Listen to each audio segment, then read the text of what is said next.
Hello, everybody. Thank you for joining, and just thank you in advance to those that might view this later. Oh my gosh, I look so greasy. I look good, but I look greasy. Anyways, this is not about me. All right, I'm gonna stay focused. I thank you so much just for joining in, and I'm just gonna get right into it. I will really quickly just say just who this is for. So this is really for anybody. This is kind of like a conversation starter, if you will, um, to really get us thinking about addictions, how they form, what to do when you experience them, things like that. Or if you know of a friend, a family member, it's just a little bit of education on this stuff. I'm not an expert, but I've been through some things. And so that's why I felt really strongly about presenting this topic to all of you. So thank you for joining again and welcome. So I'm going to get into it. So we're going to just get into let's start with the definition. What is an addiction, right? So pulled up Merriam-Webster,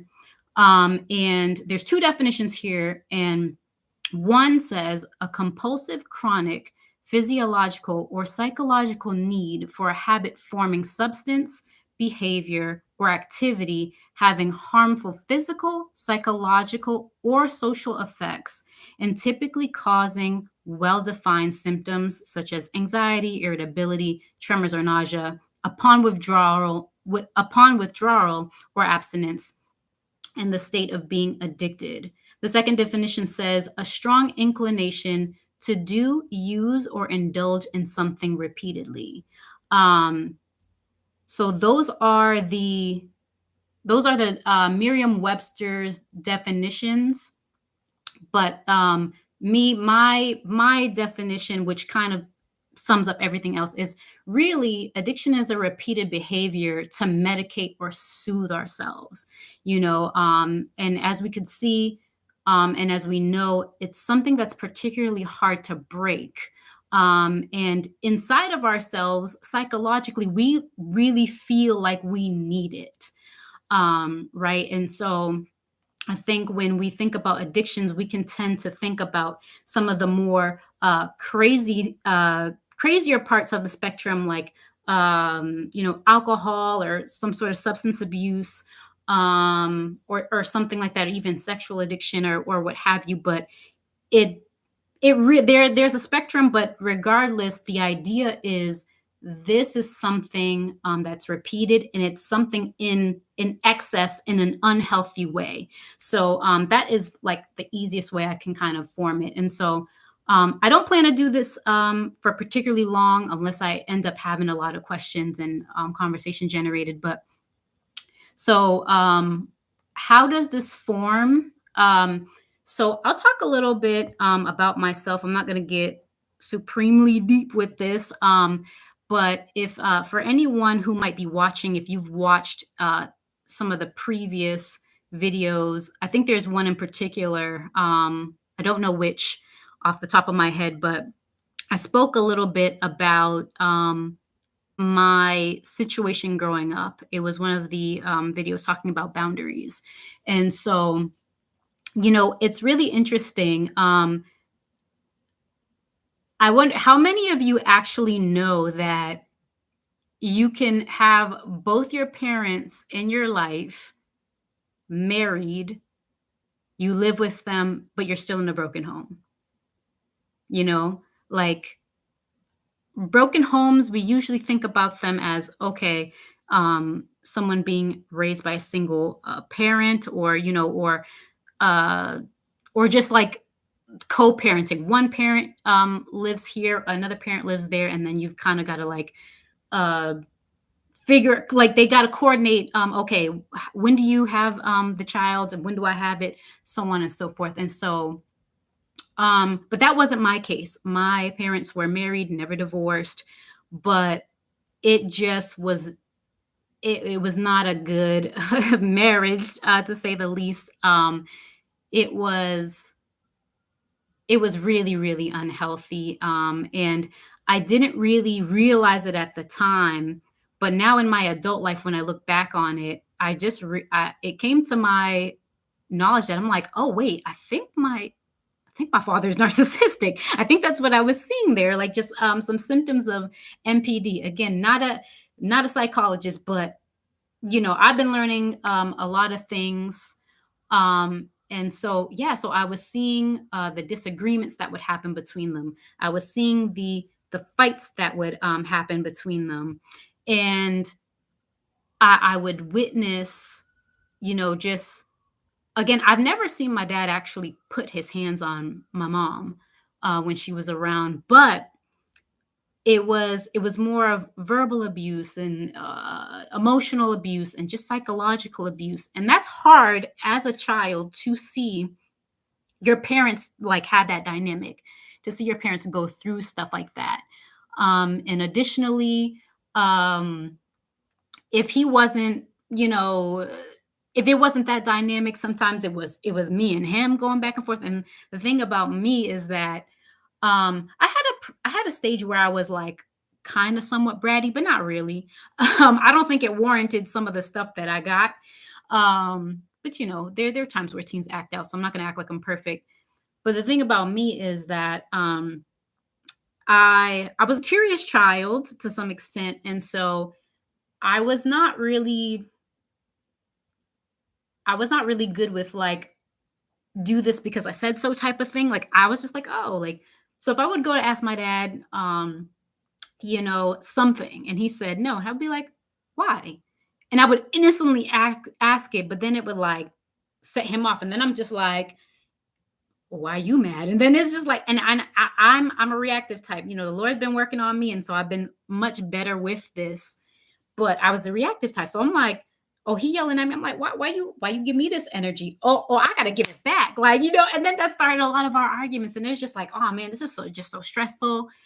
Um, there was always, I felt like there was when I would the lead time between when I would come home from school and when he would come back. I felt like that was like a lead time of peace, I call it, because I was just like, okay, we cool. But then it was just like when he came by, it's almost like my heart sank a little bit because I'm just like, okay, what is he gonna complain about now? Like what's gonna happen now? And so it's like the unpredictability of his emotions put me on edge. You know what I mean? And so it was different things like that that was kind of happening with me, in addition to the dynamics that I was witnessing between the two of them. And again, my mom's not perfect, but again, it did not warrant what we received. And it was just like, bro, what happened? And it's really interesting. A really quick side note. As I think about this, I don't know if he was always like that. I think that when I was super duper young, like up until like the age of like 9 or 10, I feel like, okay, I felt like, okay, this is a loving father. But then it just like 10 on, I was like, I'm seeing something different from you. Like, what exactly? What is this? What am I experiencing? And so, um, so there was that, and just the idea of like, someone being present but also not present at the same time. It's not he, you know, he alongside my mom, they both gave me the basic needs, but when it came to like the emotional stuff, I felt safer with my mom. I didn't always open up to her because again, me seeing this dynamic, it shut me down a bit. So it's just like I didn't receive um the paternal support that I needed. The dad that I needed, I didn't really get. So anyways, just summing that up and trying to make this quick. Basically, dealing with emotional turbulence as a child, the thing that happened with me is that I basically was in a depressive state. And I didn't know what that meant until, I decided to kind of get help with all this stuff and unpack within the past few years.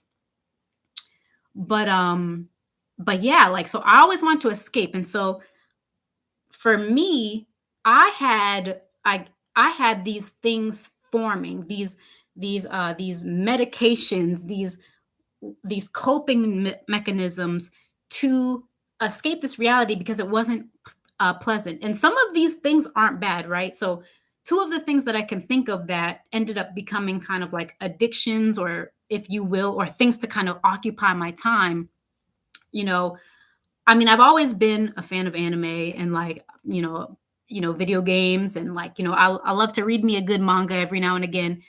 But, so those things are not bad. I mean, you gotta sometimes you have to filter what content's good and what's not. So that's a whole another conversation. But in general, like it wasn't necessarily bad, but I would just do it in excess. Like I would spend my whole day just like binging and just like, playing RPGs or whatever it was. And it really was bad to the even to the point where like some people had to like come and be like, hey, like dinner's ready. Like that's how immersed in it and how much I was trying to escape, right? So that's really how it forms. It's formed from it's formed from a lack, right? Like I lacked support. I lacked emotional safety. And so therefore, in order to compensate for the lack, you know, insert X thing. I think another additional thing too, and I have to be very careful because I don't know what the protocols are or like the guidelines are for certain words. But another thing that had stuck with me for some time, that had formed as I was young, was also I had gotten exposed to explicit content, and I'll just call it that because again, I don't know what buzzwords will get me flagged or whatever. So I had been exposed to explicit content when I was young, and so even that would had some things too. Like that was a cycle that I had to break. So this is how this comes together, right? And so it can start from an incident like this. Whatever your situation might be, it starts from an incident like this. You usually gravitate to something, and you adopt these compulsive behaviors, um, to medicate, and basically it ends up being your source of medication for whenever you feel something that you want to get away from. Whenever you feel depressed, you could end up going there. Whenever you feel mad or sad or angry, like some of the emotions that you just don't want to feel, you can use that. But the problem is that these are things that might help you in the moment. It might preoccupy your mind, but it doesn't get rid of the problem. You know what I'm saying? And so that's really the problem with all of this, is that it allows for the temporary escape, but it doesn't deal with the issue. Um, and so and the thing is too, what happens too is that you can't, it's not even like addictions, stuff like this is scary because it's not like it's just a one-off either. It's not like, oh, I'm just going to do this one time and then I'm going to be done with it. It kind of becomes a part of you. And I don't know if any of y'all have seen this movie, but when I was thinking about this topic and preparing for today, there's this really old Leo DiCaprio movie called The Basketball Diaries. And it like that movie, like I can't remember too much of it, but there's a specific scene I did remember. And so basically, I'll give you a little bit of the summary. So basically, Leo DiCaprio's character, he's like with a group of friends, and one of the friends, I believe, passes away, and so he gets depressed off that, and then he's introduced to heroin, and so he ends up just like using heroin based off of that one moment, like when he was depressed, and then he got addicted.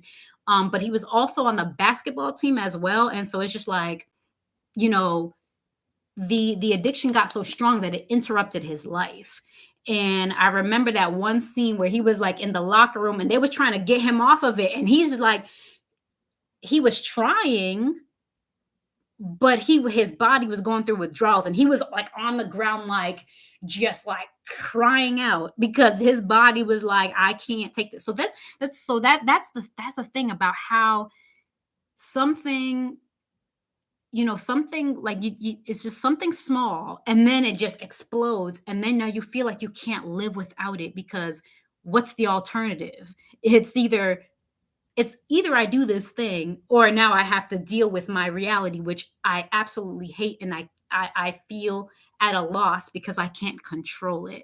That's how you can feel sometimes. So, I mean, if y'all haven't seen that, it's a movie to watch. But again, like, I mean, just be ready because it really is pretty deep.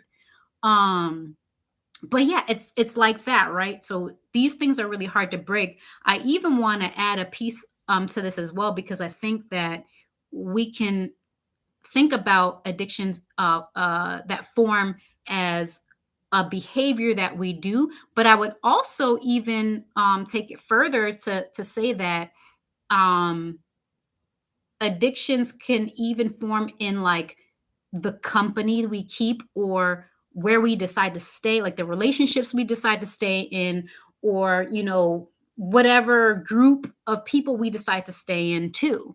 um a lot of y'all know my story. I'm always going to talk about it because it's so teachable and such a real testimony.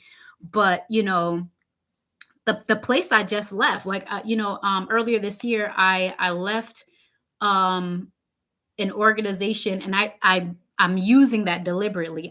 It's not really a church. I tend to use the word congregation, organization, or even just straight up cult because that's what it was. I'm not even gonna hold you. And we could talk about that offline if you have questions, or you can see content about that. But even staying in a place like that, right? For so long. And I mean, once everything clicked, I was outie. But sometimes if you're in a situation like that too, it could be hard to separate from something that know is like toxic, but it provides something for you. You know what I mean? Like for me, when I stayed in certain situations or whatever it was, even though it wasn't good, I tried to be like, well, let me think of the pros. You know what I mean? Like, you know, even though this isn't favorable, there's security here. And I want security. I didn't get security before. I didn't feel safety before. So, although this isn't really helping me in the long run, even though I kind of feel, like like it's heart wrenching or it's whatever it is, insert X emotion. I'm At least I'm around people. At least I'm not by myself. At least I'm not lonely. You know what I mean? It's and the thing is that sometimes too, for people who want to get well or want to change their situation or stop a behavior, whatever it is, the future can be scary. It's like, okay, well, this is what I know right now. Like, I've cultivated this, and now I'm realizing that this is detrimental to me in some way. But what do I do now? Like, where do I go? What is it going to look like when I stop? What is it going to look like when I leave? And so, fear of the unknown and fear of the future can really, really stunt us, and keep us, bound. And so, I just want to just put that out there. Again, this is not long. I'm basically wrapping up. And so, with all of that being said, whatever your situation might be, what is it? I've put this out. I've kind of put the ABCs out there, but like, what do you actually do, right? And so, as someone who's naturally a problem solver and likes to help people problem solve, I got to give you something. So, heal. Healing is the way because, and I say that because if you can heal, if you can confront the thing, X thing, then you remove the need for your medication. You know what I mean? And it's important to distinguish healing versus a coping mechanism. Like, I mean, think about like some of the pills that you might take, like some, you might have to, there are occasions where you might have to take like ibuprofen or whatever, right? And it says that it alleviates, pain or whatever it is, like, whatever it might be. But it doesn't really like, but there's times where you might have to take it again. You know what I mean? Um, so things like that and painkillers or whatever, like it kind of, it numbs it, right? But what I want for you, the viewers, and also me, because I still have healing processes to go through. I've gone through a lot, but there's always going to be something. Um, but what I want for all of us is to actually heal. I don't want us uh to keep taking doses of something to numb. I don't want us to keep doing that. I want it to be healed. I want it to be cured. I want it to be like, metaphorically look through an X-ray, an MRI, or whatever, and it's just like it's gone, right? It's just like, whoa, it's done with. Like, that's my hope for us. So we have to heal. We have to confront it. So even if, I know for me, it's been painful, sometimes, to confront something hard, and so that's why I would use these different things to get my mind off of it. Um, but I had to realize it was a real thing. Yes, I'm high functioning. Yes, I can go to work. Yes, I could go to school. As a matter of fact, my there was times where my grades would decline, and I ended up procrastinating a lot because I stuffed a lot. You don't want to stuff. Um, if you stuff too much, then there's gonna be a moment where it spills over, and you're just like, "Yo, why am I crying right now? Why am I so angry right now?" You know what I mean? You can't even track it. You know what I mean? So that's what I don't want. So I don't want us stuffed. I don't want us like, you know, emotionally constipated. None of it. So we have to. So it was really hard for me, but I had to confront. So there are moments where I'm just like, okay, I'm gonna journal. I'm gonna pray. I'm gonna get help. You know what I mean? And so that's the thing, that I want for you all is, one, assess, where am I right now? Like, what am I dealing with? And be true to yourself. Don't just say, like, oh, yeah, like I'm going through XYZ right now, but it's okay. Like, like don't even do that. Just clear your head and have sober thinking about your situation, your compulsive behavior, your compulsive thought, whatever compulsive XYZ. Just be real with yourself. And when you come to the realization of like, some things need to change here, um, then figure out steps. And if you can't do it on your own, then reach out for help. There are resources. It could be a life coach like me. It could be a therapist, which honestly, you really have to be careful and vet, because like they ain't all good. So, I mean, like you kind so but there are people, or there are support groups. I remember when I was kind of going through, well, and I ended up having to leave that support group because I ended up getting delivered from my thing. I actually healed, and there's other things to that, but like there might be some support groups that are helpful, and that are not just going to give you alternatives, but will actually help you heal. Um, so yeah, so I think sometimes if you can't do it on your own, a community is good, or even a friend who if they're knowledgeable on how to help you, or they would know where to refer you. So yeah, assess and then go after it and figure out how you can get the help. If you are at a loss, reach out. you know um this is what I do. You know what I mean? um and I this is like, I've recently brought it together, but this is my life's work. This is like my baby. Like I care for it so much. You know, I do it without charging. Like that's how much like I'm passionate about this. I just want to see people get free. So that's really all I have for today, for tonight. I thank you all so much for giving me your time and lending me your ears, even just for a little bit. like, share, subscribe to my channel. I have so much more to say.